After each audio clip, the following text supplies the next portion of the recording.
Okay, so here we go. I'm Sam. Today I'm going to go over our project of understanding CAPM and Fama-French effect model. So I'm Sam. This project is done by me, Tang Lu, and Zhao Yijing. We are all working for IRG and all the rights and credit reserved to IRG think tank. All right. So first of all, we need to consider why bother, right? Why we want to know about the Fama-French effect model and the CAPM. So actually, there is a hypothesis called EMH, efficient market hypothesis. What does this say is actually the price is correct.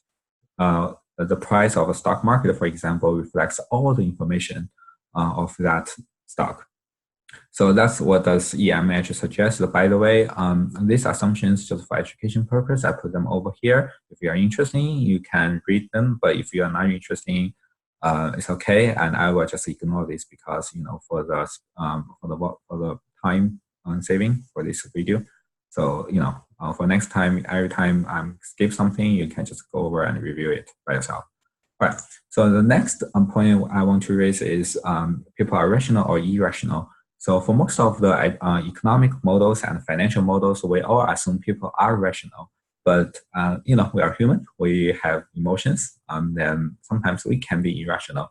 So, but just remember for the next discussion, we are all assume people are rational, which means that people are risk averse and people need risk-free assets. Okay, so 2 golden rules in finance. It sounds very sexy, right? But actually, there are no golden rules in the life or in finance. But I just put it this way. So 2 golden rules. First of all, price is mysterious, which means that we cannot predict price. We don't know the market direction today or tomorrow, and we have no idea of the in which direction and how much the price will go. So the price is mysterious. We don't know. We just don't know. The next golden rule is diversification. Diversification can actually help us minimize unsystematic risk, and we'll go over that in very brief time. But just remember that if you don't care about these 2 bullet points, it's okay. But you probably care how good the financial market is, generally speaking, and how good your financial investor, how good your financial advisor is, right? So CAPM and Fama-French effect model actually are kind of helpful in answering these questions. All right, so next we are go over some very basic financial terms, risks and returns. So first of all, we need to understand what is the average return and what is expected return. That's very important. So average return is nothing new, right, from our elementary school. So average return basically just like your return in period 1, return in period 2, so on and so forth, plus then divided by how many periods you have, then, how many returns you have, then you get your average return. Expected return is a little bit different. Expected return actually is equal to how much you put on your stock allocation, your portfolio allocation to the stock and that stock return. Then sum up with all the stocks returns you have, then you get your expected return. Okay, so next thing we need to discuss is risk averse and versus risk thinking. Every time I put versus, it means these 2 concepts are competing each other. So risk averse means you dislike taking risk. Risk thinking means you love taking risk. Or does it mean that if you are always go to Las Vegas and go to the gambling table, does it mean you are a risk-taking person? Well, probably not, because risk averse and risk taking are just your personality. It's nothing really should be judged off, but it's just human nature. And the next thing is very famous. Means how a higher expected return, higher risk. Means that if you want to have a higher expected return, then you have to undertaking higher risks. Actually, it has a very strong theoretical basis behind this statement, which is a CAPM, but we are going to see why it is. Okay, so let's just take a look at these concepts. So this is your return of your portfolio. Your return of your portfolio would be equal to how much you put on that stock multiplied by that stock's return and sum it up, just as expected return. And this is a portfolio variance. It's just a math I will not go over, but just focus on this tiny thing here. It's called rho ij. It is the correlation of the returns of assets I and J. So actually, this term is very powerful and important for understanding campaign. But let's see why it is. Okay. So imagine that we only have two assets in one portfolio. Then we can actually draw this nasty curve here. Or so suppose asset A has returns this, asset B has return and variance. Then we can actually draw a nasty picture like here. This is not actually called efficient frontier, but it's just like it's more likely to reflect the trade-off between the standard deviation, which is the variance of your portfolio with these two stocks, and the expected return of your entire portfolio. So we can just draw this line over here and look at this point. This point actually represents the lowest variance, right? Does this the highest expected return? Of course not, because you can see if you have more standard deviation, which means you allocate more or your money to more risky assets, then you actually have a higher returns because the risky asset A is B, return of that would be greater than that of asset B. So that's all the logic, all the tricks behind that. So when this is actually a simplified version of just the two stocks, then if you have more stocks, actually it just looks the same. But this is the motivation. Okay. So next we are going to discuss volatility versus diversification. So what is that volatility? Volatility is uncertainty. So to put that in plain English, for example, last stock index can go up 2% yesterday, but it can also go down today like 1.2%. So this magnitude of swing, this back and forth can be called uncertainty or volatility. Actually, it's called variance, but it's okay to say that.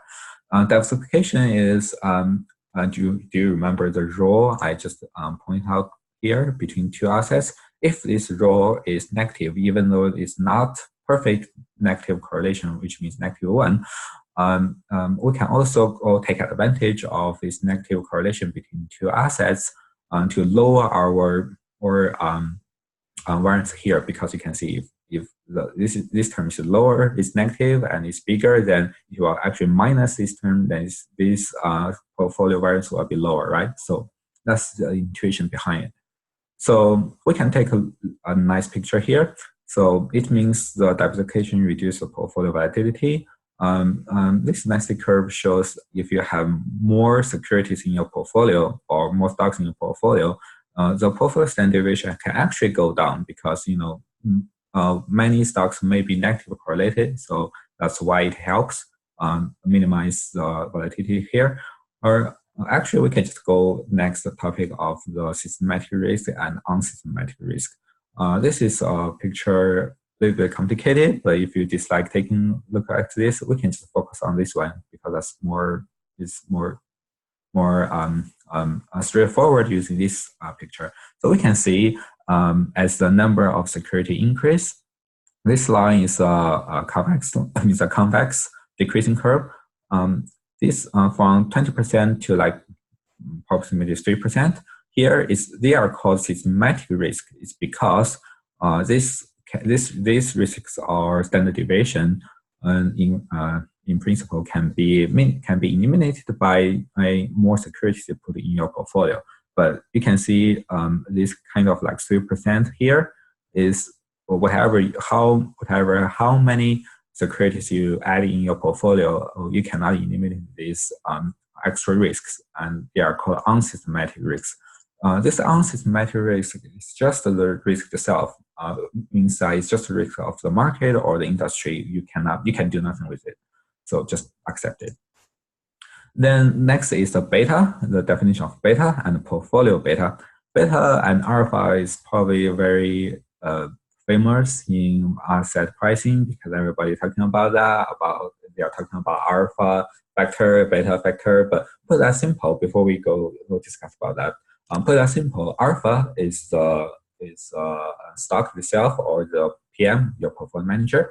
Beta is more concerned with the market between your stock and the market. So let's say why I can make that statement. So beta is defined by the covariance between your one stock. You want to evaluate this price, asset pricing, right? You want to know its price. It's called A, and RM is the return of the market, and divided by standard deviation. The variance of returns of the market. Then we have the beta here. And covariance between the RA and RM is covariance between the return of the market and the return of your asset. So actually, beta is to me is a bridge. It's a bridge between your asset you want to evaluate and the market performance. So you can think beta is kind of the thing connect these two. And we can see if beta is 2, 1, 0.5, 0.5, or 0, what does it indicate? Basically, it's just the kind of the relationship between your asset and compared to the market. So, for example, if the beta is positive and it is positive 2, so it means that it will move in the same direction as the market. It means that if the market goes up, your asset pricing of that your asset A will also goes up, and that's twice as the responsive of the market, which means that it's just like a ratio of between your asset and the market. So hopefully that's not too confusing, because we will review this beta again, then we can see what we can do. Okay, so let's just go to our next topic, which is the CAPM. So CAPM, by the way, what is the full name of the CAPM? Okay, yeah, sure. It's called Capital Asset Pricing Model. In short, it's CAPM. Here is just an assumption. I will just skip it. Then let's take a look of what does CAPM suggest. Okay, so let's focus on this simplified formula first. So it suggests that the expected return of one asset A will be equal to the risk-free rate plus the beta of your asset A multiplied by expected return of the market minus risk-free rate. So that sounds very complicated, but for math it's very easy. And if we take this thing as x as one variable, it's called expected excess return of the market portfolio beyond the risk-free rate. So what is the market portfolio? Is its definition. I will not go over. You can take a look of it. It's just like beyond our discussion here. So we call it risk premium, but for me, I more like to say it's called a market risk premium, because we will take it as a risk factor in Fama-French two-factor model. So it's better to have like understanding here. So let's think of why this CAPM makes sense. So it says the expected return of the asset is composed into two parts: the risk-free rate here and risk premium here. So the risk-free rate, normally speaking, is U.S. Treasury bond, because U.S. government has a very good credit. Then they will never do not pay any dividends to their Treasury bond. So we think that has no risk. Then this is a risk-free rate. Then the risk premium here is actually a function between beta and excess return here. So we can think of the connections between your asset A and the market here. So the sexy part of CAPM is it connects what's your expected return of asset A with the market. So it has a benchmark to compare with, and the beta A is actually the bridge between these two. Okay, so I think we can have some deeper explanation in next period. In the following discussion, but you can just remember it for now. And we can see what's the next point I prepare for you guys is okay. So excess return. So let's take that deeper. So this is the CAPM formula. nothing surprise here, and we can see, let's think of each term by term. So RF is the risk-free rate or treasury bills rate, and this term here is the expected assets return of market portfolio beyond the risk-free rate. So what does it mean? Is actually this is the market. We can think it is the market. So expected of the whole market performance minus the risk-free rate, no risk of the treasury bills, multiplied by beta A. Beta A is, remember, the connection between your asset A you want to evaluate and the market. So these two connect with each other, plus the risk-free rate, because that's just the free money on the table. You can get your expected value of the return of asset A. So that's pretty intuitive to me, because the whole thing lines on the beta B here, which connects your asset A and the whole market performance. Okay. So next we can, based on this formula, we can actually draw a line called security market line. This line is actually very powerful, because let's think of the RF equal to 7%, which means that the treasury bill yield is 70%. Then starting from there, beta is 0. But beta will be increasing because you will have the asset you want to evaluate, and if beta is 1 over here is 1, then what being adding to your asset will be just the excess return plus the risk-free rate, and this term actually just compensate itself. And what's left over is just the expected value of market return. So that's why it says market risk premium is 4%. And if with the beta goes up, this line will going up. It's pretty nice linear relationship. Then here is called asset this risk premium is 60%. Is 60% is because the beta is no longer 1 but 1.2. Sorry, 1.5. Okay, so then we can actually draw the efficient frontier here. This topic is a little bit difficult. So let's recall, if the portfolio just consists of 2 assets, then we can draw this thing here. But think of your portfolio has multiple stocks, maybe 30, maybe 100, it's okay, doesn't matter. Then how it looks like will be just similar to this red line here. Let's curve here. And what does this blue line is, because now we are adding risk-free asset into our portfolio, and risk-free assets, is just linear. Then it can go through the point of any point on the red line.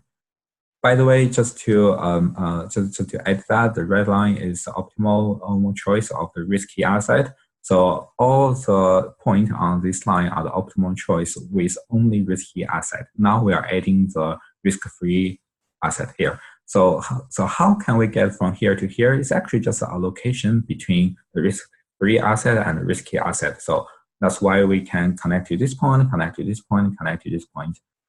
Yes, we can connect to any point here. But there's always the best, right? The optimal choice here, which is a contingent line here to the efficient frontier and the risk-free asset here. So why it is the best optimal? The optimal choice here is because T actually is dominate A. Portfolio T dominates portfolio A. So why is the case, right? I told you that each the point on this curve would be the optimal choice of risky asset. So these two should be equal, right? But now the things changed because we have risk-free asset here. So why this one is dominant? Why portfolio T dominates portfolio A is because, of course, we have a portfolio T has a higher expected return. Also higher standard deviation or risk than A have, but it's okay to have actually extra risk here. Is because it will be compensated by the risk-free asset. Okay, so that's very intuitive to me. because the tangent point will always be the best if you are from a math major. I'm not from a math major, but that's like just from our nature, from your instinct, you can think about that. But the intuition behind that is because this actual risk actually can be compensated by the risk-free asset. So that's why T is dominant A choice. Then we can actually draw a very powerful line called capital market line here. So it's called capital market, right? It sounds so fancy, but actually, yes, it's very strong. So we can see that on this line, it's actually just the risk-free asset line based on the CAPM here. But why it is powerful is because any line, any point on line on this line actually will dominate the curve here, which means that it's just the combination between the risk-free asset and risky asset. Then we can see on this line, with the help of risk-free asset, A2 will dominate A because A2 has the same risky.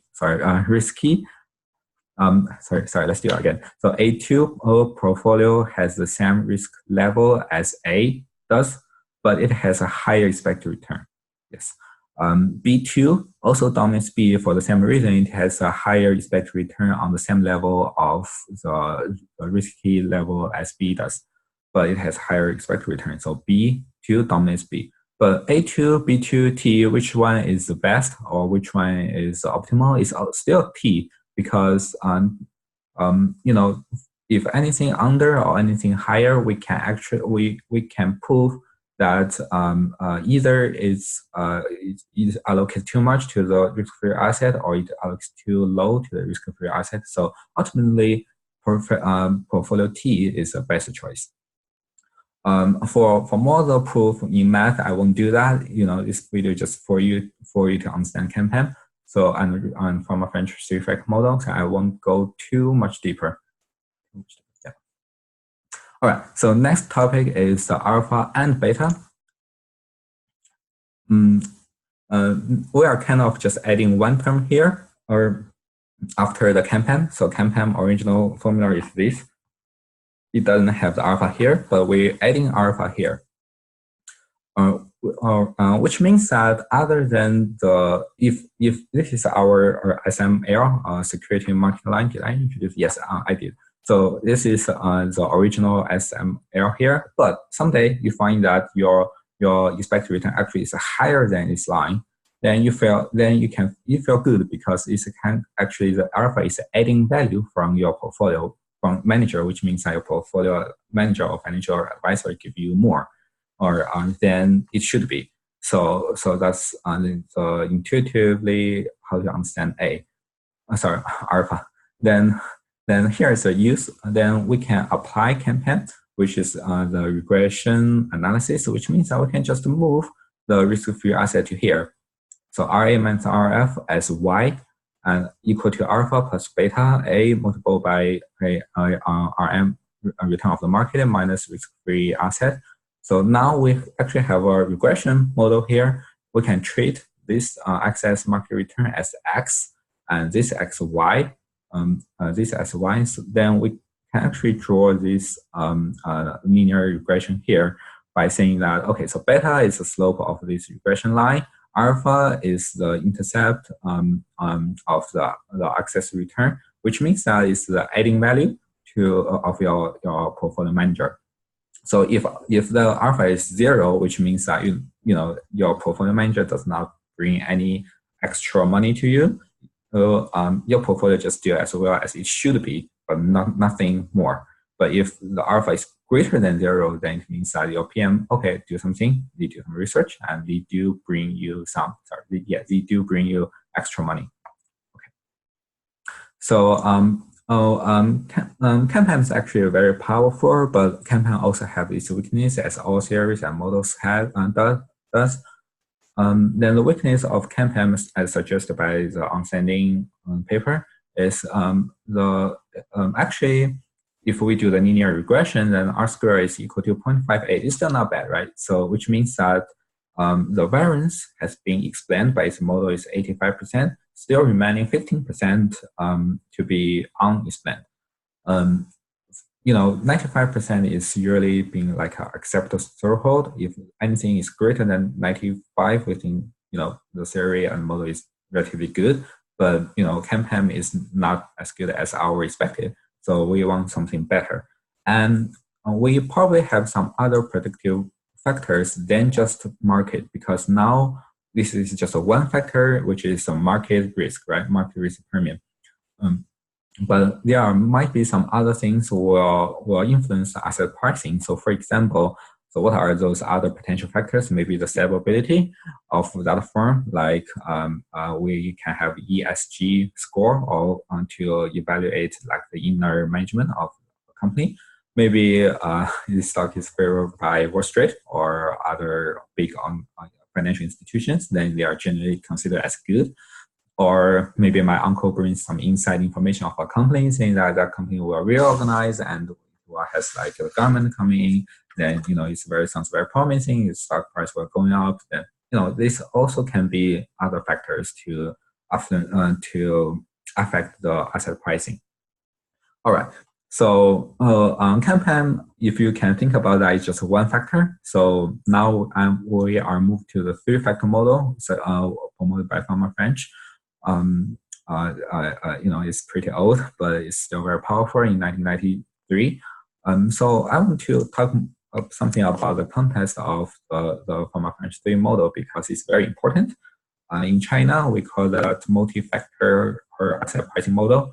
Or everybody talks about that in a financial institution, and people think it is so powerful. And if we can do better, if we can find better factor for explaining better the market is, then that model may be very useful for asset pricing. Then we can easily select the assets will give us better or expected return, right? So that's the story of what happened now. So let's try to understand what does Fama-French three-factor model indicates. Okay, so other than the market factor, now we bring two new factors, which are the value and the size. So now we rephrase our CAPM formula to actually look like this, right? So nothing special here, but from here we have S and B stands for the size, and HML stands for the value. So let's just go over to the next point I prepared for you guys is what does S and B comes from, and what does HML come from, right? And what does premium mean? So actually, I handmade this picture. So if you think my handwriting is disgusting, I do apologize, but just bear with me because I cannot find like a better illustration on the paper or on the slides I can directly borrow. So sorry, just bear with me. Okay, so now why it's called three-factor model is because we have three factors, right? So first is from CAPM, it's still from the market, RM minus RF. If RM minus RF is greater than 0, we call the market risk premium. Well, it's always, well, I cannot say always, but for most of the time, RM means the return of the market will be always better than the risk-free asset, means like the yield of the treasury bills. If it is not the case, everybody will purchase the U.S. treasury bills, right? But that's not the case. So the next the next factor, which is a new factor here, is called the size factor. It's called SMB, or stands for the small minus big. So how does this factor composed? It's actually equal to the average return. Notice average return here, okay? Average return of the small is the 30% of the stocks in US stock market minus the average return of the biggest, the 30% of the stocks in US stock market, and we use monthly data. That sounds very, hard to understand, but let's think of we have like a 4 range of US stock market. We have a list of it. Then 30% biggest, such as like Google, Apple, Amazon, those kind of stocks. And we have like on the low range of the US stock market is the smallest 30%. I don't know the name of it, but let's say, I don't know, IRG, if we are going to IPO someday, then then we are using the lowest 30% of the stock minus this average return minus the biggest 30% of the stock in US stock market, and we use monthly data to have that factor. Okay, so if SMB is greater than 0, which means that the average return of the smallest 30% of the stock will be greater than average return of those biggest 30% of the stock, then we call that size premium, because small market normally do good better. Small stock or small company normally may do better than the bigger stocks. If that's equal to 0, you just do equally good. If that's less than 0, then big stocks actually outperform stocks. So suggested by Fama-French and the understanding paper, the size premium in US right now is 1.5 to 2% today. Then the next new factor we bring in here is called value. So similar to size SMB here, we have HML stands for high minus low. So now we are introducing a new ratio, which is B over M ratio, stands for the book value divided by the market value. So book value, how to understand book value, how to understand market value? You can think that book value is the net asset or the net price, the net value of a company, which means that, okay, how much tables they have, how many computers they have, and how much money they are managing, those kind of things would be their book value. Market value is the value assigned by the market to a firm. So normally speaking, market value will be higher than the book value. So if B over M ratio is very high, stands for like the book value is big, then we call that a value stock. So for example, Amazon, for example, Apple, they can be a value stock, arguably. But if B over M is low, which means that the company is relatively small, doesn't have so much resources, and its book value is very low, it means that it doesn't have too many people or too many employers, many computers, then we call that growth stock, which means that it's growing, but it's small right now, or it's BM lower right now.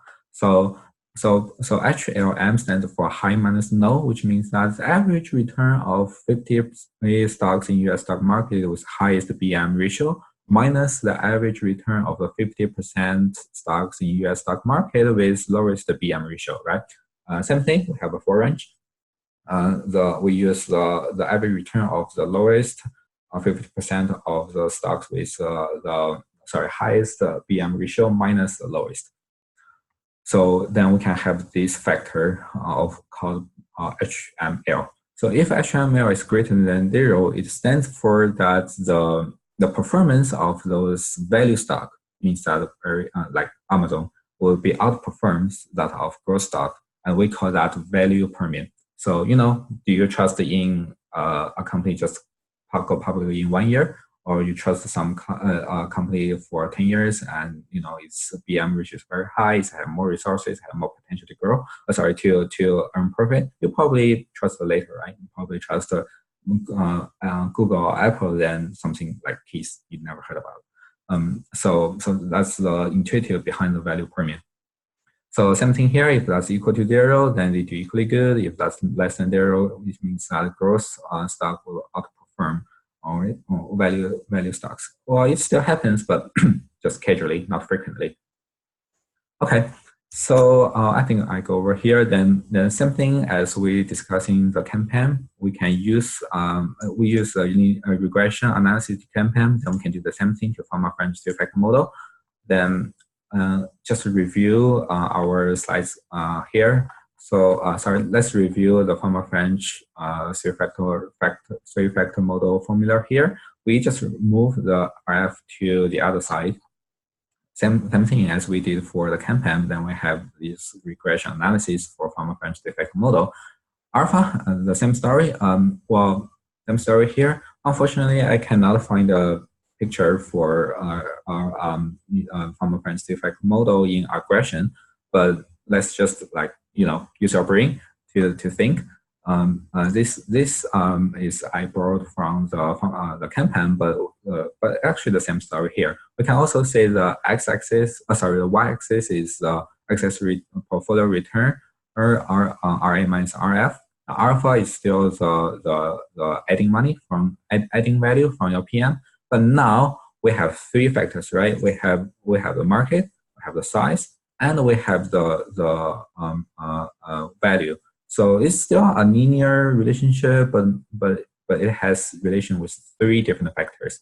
So it's kind of maybe give us a better shape, give us a better explanation to the overall market, but may not. But ultimately, Fama-French published their paper, and do you find that this three-factor model does better than the CAPM because it's adding more predictive power to the system? Then will arguably have a better R square, means that less variance in the market being unexplained. So it's arguably better. So that's kind of the story of the Fama-French three-factor model, and we can also use that for or characterize the portfolio. So this is it's also a picture I borrowed from the paper. We can characterize our portfolio. If you go to JP Morgan, then ask one financial advisor saying, okay, I have $100, I have $1 million, then I want to invest in the core portfolio. Then what options do I have? And normally speaking, the portfolio, the manager will have a think book of slides and show you, okay, so now we have three core portfolios, so conservative, balanced, or what's it called? Risk thinking? No, probably something called growth, like money growth, income growth portfolio. But here, the same thing story here is we're using the Morningstar or investing style box.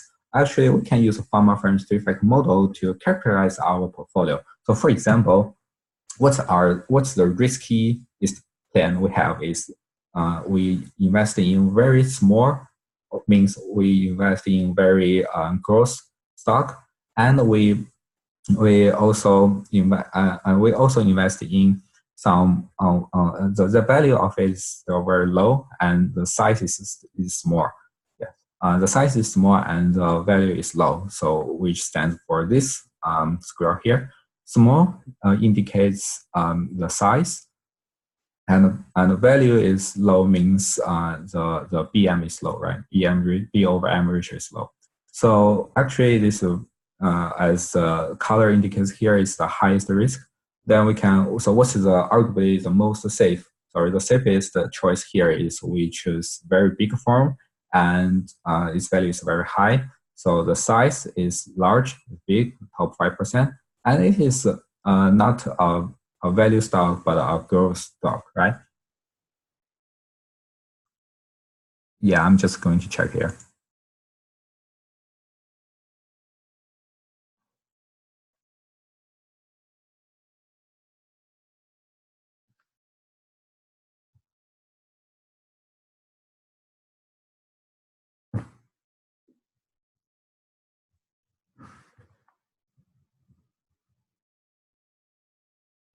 Okay, right. So that is right. So I think that's all the story I want to tell you guys. The most important part. Sorry, I speak very fast. So just for saving time, and you can go over and listen multiple times of my introduction if you are interested in that topic of Fama-French and CAPM. And then again, I think the good part of the Fama-French three-factor model is actually it's kind of initiates the area of researching the multi-factor asset pricing model, because people are saying, okay, maybe we'll have better factors bringing to the model can give us a better predictive power to explain the whole variance in the market. So while doing the internship, other companies come to my company and try to persuade us, saying that, hey guys, we have better factors and let's test that. Let's test its validity. So that's the very fundamental story in the very fundamental story in the quantitative trading. All right. So what's more, I want to just spend like 5 more minutes discussing something very short. So first is the fundamental analysis versus quantitative or technical analysis here. The fundamental analysis is probably just go to maybe Yahoo Finance and look at one stock. For example, my favorite is the case. You go to this, take a look of those beta, volume, average volume, beta, PE ratios, those kind of things. Then an analysis based on that, it is called fundamental analysis. But if you do some quantitative analysis, such as testing that in the Fama-French effect model, then you know that's the difference between these two analyses. The next one is, does MA ANOVA always help? It's a little bit deeper topic here. We need to use the multivariate regression for test our multi-factor model. So actually, it does not always be efficient to use MA ANOVA. So we need to have some other test for doing that. Then we need to think of the theory and the market, right? So I always heard like people from the market saying that the theory is just bullshit, it doesn't help. But I think to me, theory is a very good starting point. It's like a starting point. It simplifies the word, simplifies the market. Then maybe we can add some noise to our model for better explain the real world. So I think theory is still very important. Then statistical programming, machine learning, financial econometrics, quantitative trading, those are all very fancy names, or maybe fintech. I can add here. These are all kind of based on our discussion today to all those topics. For example, machine learning. Machine learning is basically just trying to minimize the trade-off between variance and mean. The unbiasedness and the variance simultaneously. Financial econometrics is the job I want to do in the future, and you know, it's very sexy to me. But understanding CAPM and Fama-French is the basis, is a very basic knowledge for access to all those fields.